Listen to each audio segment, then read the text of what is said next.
Bank में खाता आप खोलते हैं, पैसा भी आप अपना जमा कराते हैं। बैंक उसी पैसे को लोन के तौर पर बांटकर ब्याज से कमाई करते हैं और जब कभी जरूरत पड़ने पर आप अपना पैसा निकाल लेते हैं और मिनिमम बैलेंस की शर्त को पूरा करने से चूक जाते हैं तो बैंक आपसे 300 से 600 रुपए तक का जुर्माना भी वसूल लेता है।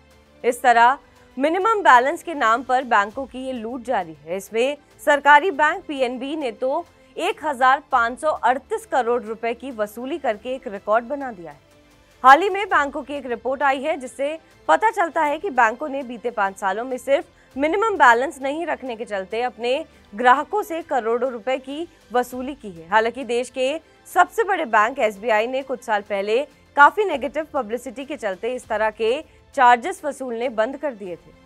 देश के दूसरे सबसे बड़े बैंक पीएनबी की बात की जाए तो उसने बीते 5 सालों में मिनिमम बैलेंस के नाम पर ग्राहकों से 1538 करोड़ रुपए की वसूली की है, जबकि इंडियन बैंक ने 1466 करोड़, बैंक ऑफ बड़ौदा ने 1251 करोड़ रुपए और कैनरा बैंक ने 1158 करोड़ रुपए की वसूली की।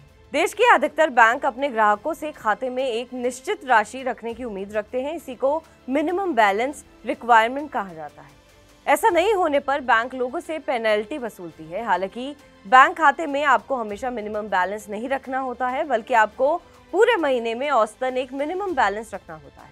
इसे एवरेज मंथली मिनिमम बैलेंस कहा जाता है। कई बैंक इसे अपने ग्राहकों से तिमाही आधार पर भी मेंटेन रखने की उम्मीद रखते हैं।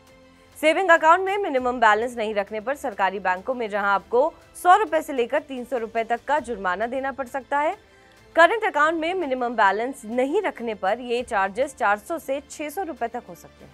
बैंक आपसे लोन और अकाउंट ओपनिंग के वक्त डॉक्यूमेंटेशन चार्ज की वसूली भी करते हैं। अगर आप बैंक से अपने स्टेटमेंट की नकल या कोई कॉपी मांगते हैं तब भी आपको शुल्क देना होता है।